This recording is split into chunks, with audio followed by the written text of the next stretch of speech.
सुनने समझने वाले प्रिय सज्जनों, राम लक्ष्मण सीय के पद पद्म पर सिर धर रहा। सूक्तियाँ कुछ आपके सेवार्थ प्रस्तुत कर रहा। सूक्तियाँ कुछ आपके सेवार्थ प्रस्तुत कर रहा। क्या सोचते हैं लोग इस पर, ध्यान रंजन दीजिए।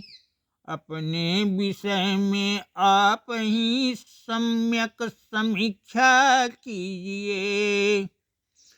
आलोचना भी हो हमारी, लोग कहते हैं यही, वे किंतु सुनना चाहते केवल प्रशंसा मात्र ही। दादू वाला, लोग क्या कहते हैं इस पर ध्यान नहीं दीजिए। अपने विषय में आप खुद सोचिए। लोग कहते जरूर हैं कि हमारी भी आलोचना हो, परंतु सुनना केवल अपनी प्रशंसा चाहते हैं। आलस्य ऐसा रोग है जिसका कठिन उपचार है। इस रोग से जो ग्रस्त है वह मृत्यु का हकदार है।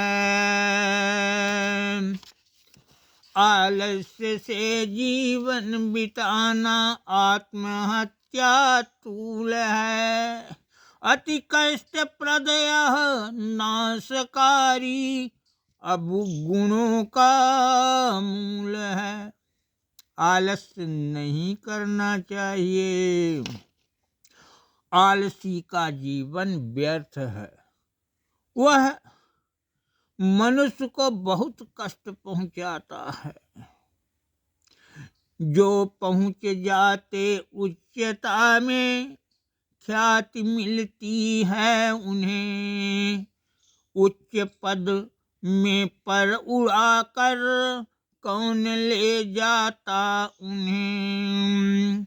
है सत्य यह सब मित्र उनके शयन जब करते रहे, तब तो कठिन श्रम में निरत वे उस तरफ चढ़ते रहे। जो ऊंचे पद पर पहुंच जाते हैं वे उड़कर वहां नहीं पहुंचते।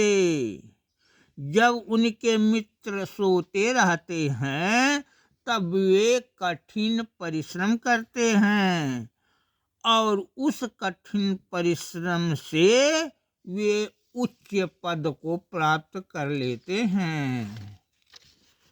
बस घास खरपतवार चरते खेत चारागाह में, लेकिन सदा करते जुगाली बैठ कर वे छाँव में। अनुभव हमें संसार से ही प्राप्त करना चाहिए। एकांत में करना मनन है, ध्यान धरना चाहिए। पशु घास खरपतवार चारागाह में चरते हैं, लेकिन फिर बैठकर पागुर करते हैं। हमें संसार से शिक्षा ग्रहण करना चाहिए, फिर उस पर मनन भी करना चाहिए।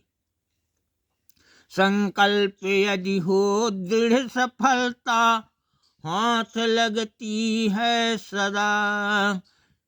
ढीला बनाती यत्न बंधन किंतु दुविधा सर्वदा। यदि हमारा संकल्प दृढ़ है तब हमें सफलता मिलेगी ही।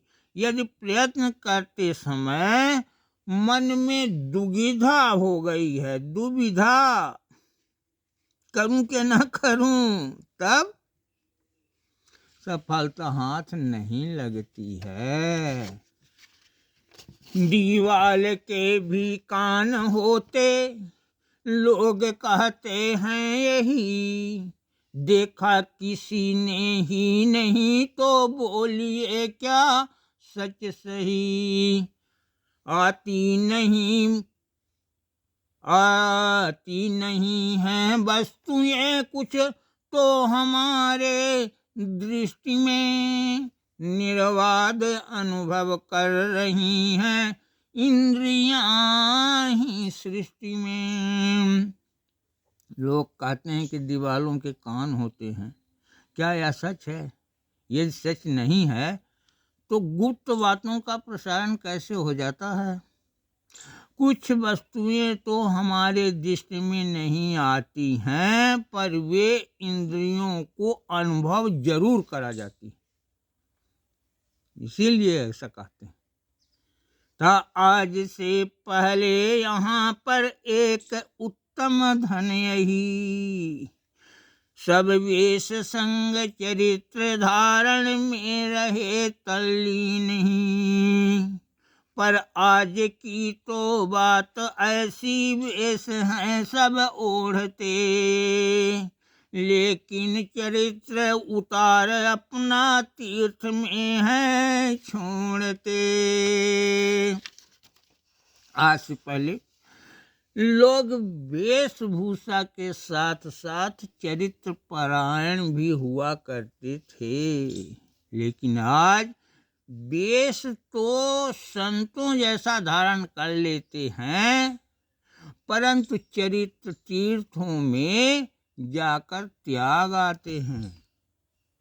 15 दिवस तक अनवरत यदि दूध का सेवन करें, उसका असर जो हो रहा है दृष्टि में से है परे। यदि धृष्टतावश एक दिन भी मद्य का सेवन करे, तब शीघ्र ही परिणाम मिलता डगमगाता पग धरे। पड़ता असर सत्संग का है मंद गति से सर्वदा, दिखता असर दुस्संग का अति शीघ्र ही सम्मुख सदा। 15 दिवस तक दूध का सेवन करने पर उसका असर दिखाई नहीं पड़ता, लेकिन शराब का असर जल्दी ही दिखाई पड़ जाता है। इसी तरह सत्संग का असर धीरे धीरे पड़ता है, लेकिन कुसंग का प्रभाव अति शीघ्र पड़ जाता है। अब बाला सोचो क्या करना है, सत्संग के कुसंग।